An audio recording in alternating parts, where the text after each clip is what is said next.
꼴대로 꼬인 정치권 이슈를 재미있고 알기 쉽게 분석해 주시는 두 분과 함께하는 코너죠. 이번 주 탑3 시 읽는 시사평론가 김성환 평론가 모셨고요. 오랜만에 이택수 리얼미터 대표 모셨습니다. 어서 오십시오. 어서 오세요. 네, 반갑습니다. 잘 계셨습니까? 네. 대표님? 저희 프로그램에 안 나오시니까 마음이 편해지셨나? 아닙니다. 얼굴이 좋으십니다. 여론조사의 흐름을 딱 잡고 계시는. 그렇습니다. 네. 자, 오늘은 최근 김건희 여사 특검법 재표결, 이재명 대표 위증 교수 1심 무죄, 그리고 여당 내 당원 게시판 논란 등으로 본 지지율 탑3로 꾸며봤습니다. 자, 그럼 본격적으로 첫 번째 키워드 살펴보죠.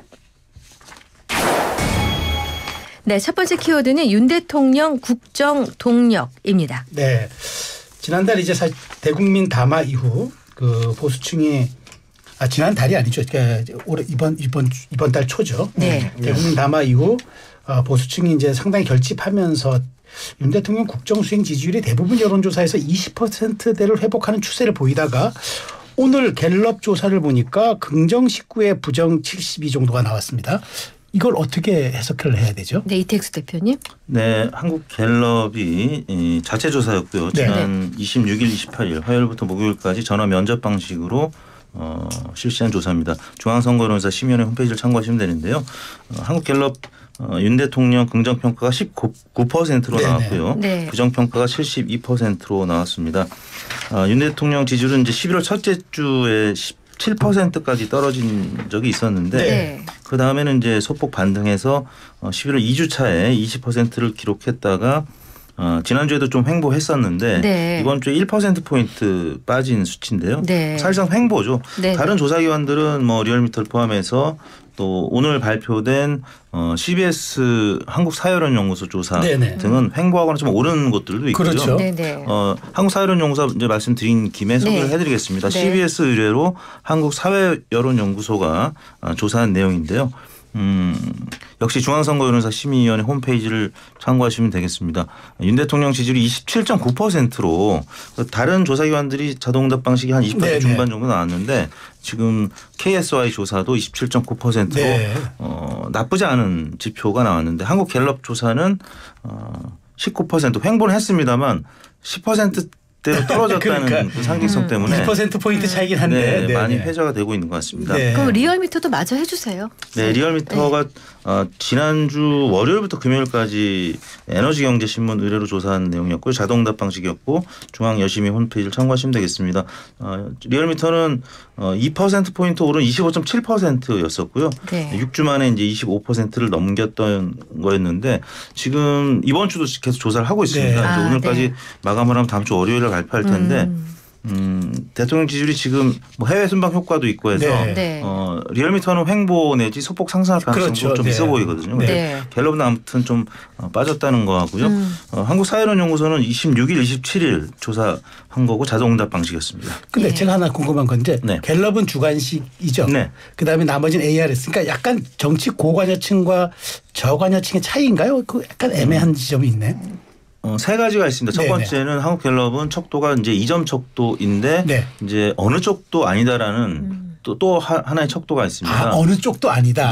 네네. 근데 보통은 이제 뭐 한국 리서치 뭐 리얼미터 대개 조사기관들은 4점 척도로 합니다. 뭐 매우 잘한다, 잘하는 편, 못하는 편, 네. 매우 못한다 이렇게만 돼 있는데 갤럽은 2점 척도, 긍정 부정 사이에 어느 쪽도 아니다가 또 있다 보니까 그게 안 잡히겠네요. 네, 저는. 그래서 이제 역대 대통령 평가를 함에 있어서 갤럽이 항상 낮을 때는 제일 낮은 수치. 그래서 네. 탄핵 국면에 항상 갤럽 거를 보게 되는 거고요. 네. 두 번째는 한국 갤럽이 정당 지지도가 또 다른 곳들과 좀 차이가 있는데 네. 문항 순서 때문에 그렇습니다. 대통령 지지도를 먼저 묻고 나중에 묻는 방식이기 네. 때문에 갤럽이 정당 지지도가 이제 야권 표심 민주당이 좀 살짝 덜 나오게 되고요. 덜 나오는 네, 그다음에 이제 전화 면접 방식의 특성 때문에 네. 샤이 열세 샤이 야권 표심이 좀 잡혀 있습니다. 알겠습니다. 그렇군요. 네네.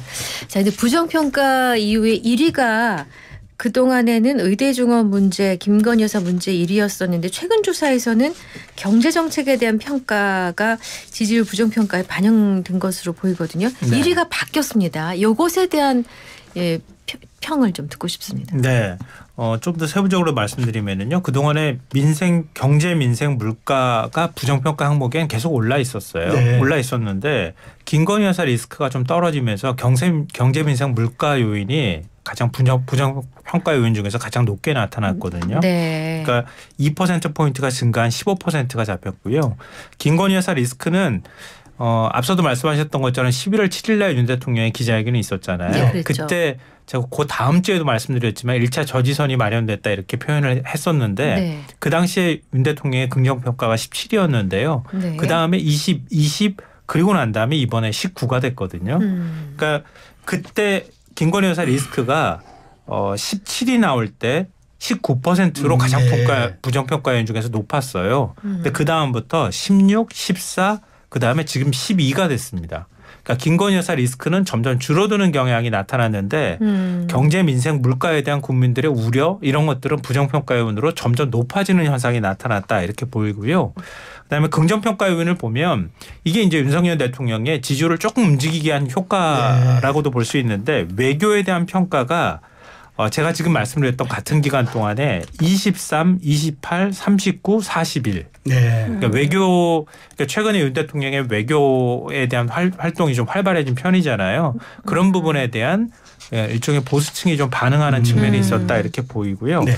서민 정책 복지 항목이 추가로 들어갔는데 이게 4%포인트짜리가 들어갔어요. 네. 이거는 11월 22일 윤 대통령이 임기 후반기 최우선 국정과제로 양극화 타개, 그다음에 중산층 육성하겠다 이렇게 발표를 했고 지금도 이제 어제도 하나의 발표가 또 나오긴 했었거든요. 그러니까 그 부분이 대통령이 서민복지나 이런 데 관심을 기울이고 있구나라고 하는 측면에서 좀 긍정평가 요인으로 추가로 들어갔다 이렇게 볼 수 있겠습니다. 네. 네. 알겠습니다. 자, 근데 이제 김건희 여사 특검법에 대해 이제 대통령이 거부권을 행사했습니다. 이제 민주당이 그렇게 나오니까 바로 이제 상설 특검 추진으로 이른바 살라미 전술로 맞불을 놨는데 거기 내용도 보면은 이제 삼보 토건 관련된 김 여사 관련 의혹 추진에 추가하겠다는 건데 이렇게 되다 보니까 어쨌든 야당은 계속 이 김건희 여사 고리를 가지고 계속 들어오는 그런 형국이란 말입니다.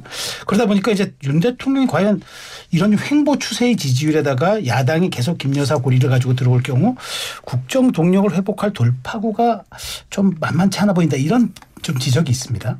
네, 야당에서는 지금 그 제야에서 이제 탄핵 요구가 계속 이어지고 있고 대통령에 대한 비판 시국 성명이 있기 때문에 이 부분 무시할 수 없는 것이고 또 김건희 여사와 관련된 특검법이 계속 제2요건 거부권 유치 행사되는 시점이라서 이 부분을 계속 이슈화할 건 분명해 보이고요. 다만 이재명 대표도 이제 사법 리스크가 있는 과정에서 뭔가 워낙 지금 민생 경제가 어려운 상황이기 때문에 이 부분을 차기 수권 정당으로서 어떤 가능성을 보여주려면 또 다른 이슈도 이제 긍정적인 포인트의 이슈도 이제 제기를 해야 되는 건데 이런 부분과 관련해서 이제 이재명 대표가 경제 민생 관련된 여러 이슈를 이제 말씀 계속 이제 하고 있는 것 같은데요. 여하튼 최근까지는 좀 국민의힘, 민주당 혹은 대통령실 다 여러 각도에서 부정적인 이슈가 더 휘발성 있고 또 지지자들한테 반응을 또 이끌어낼 수 있기 때문에 그런 부정적인 이슈가 훨씬 더 활성화되고 있는 것이 아닌가 싶습니다. 네, 그렇군요. 네. 앞서 그 부정평가 1위가 이제 항목이 바뀌었다. 경제 민생이 김 여사 리스크를 제치고 올라갔다라는 대목을 저희가 말씀을 드렸는데 그래서일까요? 아니면은 어떻게 이 부분을 보시는지 여쭤보겠습니다. 윤 대통령이 어제 출산, 치료, 양육 전 과정에 대한 토탈 서비스를 제공하겠다는 정책도 발표를 했고 또 그런가 하면은 최근에 있었던 불법 사채, 불법 추심에 대한 대책을 요구하는 민생 행보 넓히는 모습인데요.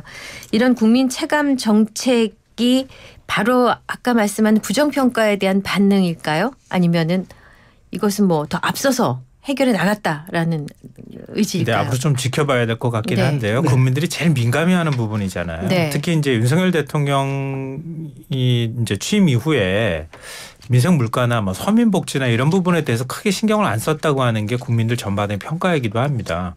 근데 그런 면에서는 국정 쇄신까지는 아니더라도 국정 기조를 좀 바꾸려고 하는 거 아닌가 이런 국민들의 좀 기대감이 반영된 측면이 있다고 보여요.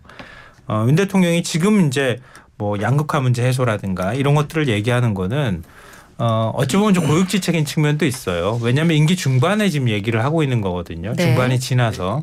근데 이건 과거 이명박 대통령이 지지율이 낮게 나왔을 때 그때 국정 기조를 바꾼다고 하는 측면에서 중도 실용 노선을 지향했던 거랑 좀 비슷한 패턴이라고 보여요. 네. 그러니까 당시 참모들이 좀 많이 들어가 있기도 하잖아요. 대통령실에. 그러니까 대통령 지지율을 끌어올리는 방법 중에 물론 국민들이 생각할 때 지금 뭐 여론조사 수치에도 나오는 것처럼 김건희 여사 특검법 문제나 이런 것들은 특검 도입이 필요하다고 하는 국민들이 대다수거든요. 뭐 구체적인 수치를 말씀드리지 않아도 네. 크게 보면 6대4 뭐 이렇게 또 보이거든요. 그러니까 그런 면에서 김건희 여사는 일단 현재 어떤 활동들을 하지 않고 있는 상황이기 때문에 그거는 갤럽 조사에서도 나왔던 것처럼 부정평가 요인에서 수치가 점점 낮아지니까 네. 국민들의 관심이 가장 민감하게 반응할 수 있는 민생 복지 이런 문제를 적극적으로 제기하는 거는 대통령 지지율에 일정하게 긍정적인 요인으로 작용하고 있다 이렇게 평가할 수 있겠습니다. 추가로 하나만 더 여쭤볼게요. 어제 이제 한은이 이제 깜짝 금리 인하 발표를 했단 말이에요. 그만큼 경기 침체가 심각하다고 이제 뭐 하는 쪽에서는 좀 판단을 한 것 같은데 일련의 경제정책 전환 시도가 국정 동력을 좀 살릴 수 있는 계기가 될 거다. 터닝 포인트 된다. 어떻게 보세요? 이건 근데 지금 잠깐 반응하는 요 측면으로 해석하는 게 일단은 맞을 것 같아요. 왜냐하면은 경제 민생 물가가 부정평가 요인의 1등 가장 최우선 순위가 되어 있다고 제가 네. 말씀드렸잖아요. 네. 그만큼 윤석열 정부의 경제적 표는 낮게 국민들이 평가하고 있다고 하는 겁니다.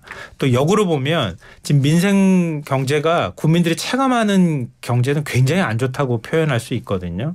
그런 면에서는 기조를 바꾸는다고 하는 데 있어서의 기대감은 반영될 수 있지만 실질적으로 경제가 나아지고 있다고 하는 체감도하고는 차이가 좀 많이 난다 이렇게 보이고요. 오늘 아마 보도 보신 분들 중에 걱정하시는 분들이 많았을 거예요.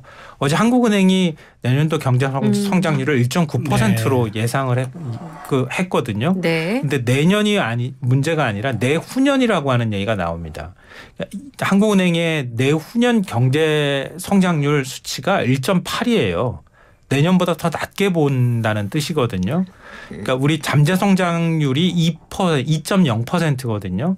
잠재 성장률 이하로 우리 경제 성장률이 내려간다는 뜻입니다. 이 얘기는 한국 경제 엔진이 꺼져가고 있다는 뜻이기도 합니다. 네. 그러니까 한국은행 금통위가 2번 연속으로 지금 금리를 0.25 그렇죠. 내려가지고 네. 지금 3%까지 내린 상황이거든요. 근데 이거는 그러니까 그만큼 다른 뭔가 대책을 만들기 어렵다는 뜻이에요. 그러니까 경제를 살리기 위해서는 크게 두 가지가 필요한데요. 하나는 금리고 또 하나는 재정 정책입니다. 네. 근데 지금 아직까지 재정 정책에 대한 정부의 기조 변화를 우리가 확인할 수는 없는 상황이잖아요. 네. 근데 이런 상황에서 지금 내수가 굉장히 침체되고 있는 상황이니까 빨리 서둘러서 금리를 내릴 필요가 있었다 이렇게 보이고요. 네. 만약에 아까 제가 말씀드렸던 것처럼 지금 그 여론의 결이 별로 좋지 않은 상황에서 저는 뭐 여러 가지 김건희 여사 리스크도 있고 지금 명태균 게이트 뭐 여러 가지 얘기가 있기는 하지만 오히려 국민들한테 받아들일 때에는 경제가 안 좋은 것, 민생이 안 좋은 부분들이 훨씬 더 나쁜 평가로 이어질 가능성이 있다. 그렇군요. 이게 네. 오히려 더 정권에 있어서는 큰 부담이 될 가능성이 높다 이렇게 생각합니다. 네네. 이 와중에 지금 여권 내 윤한 갈등 얘기는 안 할 수가 없습니다. 두 분 모두 여쭤보겠습니다. 윤 대통령과 한동훈 대표의 갈등 상황도 보수층 내에서 대통령 지지율을 올리지 못하는 요인이 되고 있는데요. 지금 이 쭉 그동안의 여론조사 추이를 쭉 보셨으니까 이 윤한 갈등 그리고 최근에 있었던 단계 게시판 관련 논란이 어떤 영향을 주고 있다고 보십니까? 특히 여당 지지율은요. 미래 권력하고 현재 권력 지지율이 이제 합해서 네. 나오게 되는 건데 지금 현재 권력은 윤석열 대통령 지지율이고 네. 미래 권력은 한동훈 대표 지지율이라고 할 수 있겠죠. 물론 이제 오세훈, 뭐 홍준표 네. 등의 잠룡들도 있지만 일단 가장 높은 지지율을 보이는 분이 한동훈 대표이기 네. 때문에 그런데 과거에 국민의힘 지지율이나 윤석열 대통령 지지율이 좀 빠졌을 때가 이준석 대표가 문제가 되고 뭐 당 대표에서 물러나고 네. 또 탈당하고 뭐 이런 과정에서 이대남을 이제 기점으로 한 지지층이 좀 이탈하면서 네. 여당 지지율 대통령 지지율이 빠졌던 건데 역시 이준석 대표도 이제 어떤 미래의 권력으로서 바라본 측면이 있을 거였습니다. 근데 지금 상황이 또 다시 반복이 되는 과정이기 때문에 특히 이제 오늘 발표된 갤럽 조사에서 국민의힘 지지층에서 이제 윤석열 대통령 지지율이 조금 하락폭이 상대적으로 컸다라는 네. 점은 윤한 갈등을 바라보는 시각이 특히 국민의힘 내부에서 심각하다고 보는 거고요. 윤석열 대통령 지지층은 정당 지지에서 조금 소극적으로 바뀌는 거고 네. 또 국민의힘을 지지하는 분들은 대통령 지지를 좀 철회하는 뭐 이런 과정이 반복되다 보니까 양축이 뭐 시너지 효과까지는 못 내더라도 좀 부정적인 영향을 미치지 않아야 되는데 지금은 뭐 부정적인 영향을 미치다 보니까 네. 뭐 일부 반등하거나 횡보하는 과정 속에서 오늘 같은 한국갤럽 조사 결과 등이 나오는 거거든요. 또 조사 결과들끼리 또 상호작용을 하고 국민들이 또 인식을 하기 때문에 갤럽 조사는 또 다음에 발표될 조사에 또 영향을 미칠 수가 있다라는 점에서 네. 지금 오늘 갤럽 지표는 별로 좋지 않은 특히 여당 뭐 대통령실은 좋지 않은 지표라고 할 수 있겠죠. 네. 조금만 더 제가 보충 설명을 좀 네. 해드리면은요. 윤 대통령 지지율이 결국 올라가지 않는 현상이 나타나는 거잖아요. 네. 그러니까 20% 앞뒤로 거의 고착화되어 있는 겁니다. 그러니까 그런 요인 중에 하나가 바로 이제 한동훈 친한계하고 친윤계의 갈등이라고도 볼 수 있거든요. 그러니까 지금 그 크게 큰 틀 안에서 윤 대통령 지지율이 올라가고 국민의힘 지지율이 올라가고 할 때 나타나는 몇 가지 지표가 있잖아요. 한 70대 지지율이 움직인다거나 아니면 TK 지지율이 올라간다거나 네. 이런 현상이 나타나거든요. 특히 국민의힘 지지율이 많이 반응을 이런 부분에 아주 민감하게 반응을 해요. 네. 말씀하셨던 것처럼 국민의힘 지지층 그러니까 윤 대통령 지지율은 1%밖에 안 움직였잖아요. 네. 사실 이거는 그냥 횡보했다고 봐야 되는 거거든요. 근데 국민의힘 지지층 지지율은 59%에서 긍정평가가 네. 50%가 됐습니다. 9%포인트가 움직였어요. 부정평가도 33에서 38이 됐거든요. 그러니까 국민의힘 지지층에 뭔가 분명하게 변수가 들어갔다고 볼 수 있는 거예요. 네. 근데 그거에서 70대 이상의 지지율도 그러니까 긍정평가율도 45에서 42, 부정평가가 41에서 43. 이것도 조금 움직였잖아요. 네. 근데 대구 경북은 41에서 40, 52에서 47. 대구 경북은 큰 변화가 없다고 봐야 되는 거거든요. 네. 그러니까 그렇지 않은 층, 국민의힘 지지층 이런 데에서 뭔가 좀 불만족스러운 변화가 있었다고 볼 수밖에 없다. 그게 국민의힘 내부 갈등이라고밖에 해석이 안 된다. 저는 그렇게 보고요. 네. 반대로 보면 수도권 지지율 그 추이를 보면 안 좋아요. 더 안 네. 좋아지고 있습니다. 그러니까 서울은 지금 19%에서 17%가 됐거든요. 네. 긍정평가가. 부정평가가 73에서 76이 됐고요. 네. 인천 경기는 16 똑같고 부정평가가 78에서 74가 됐습니다.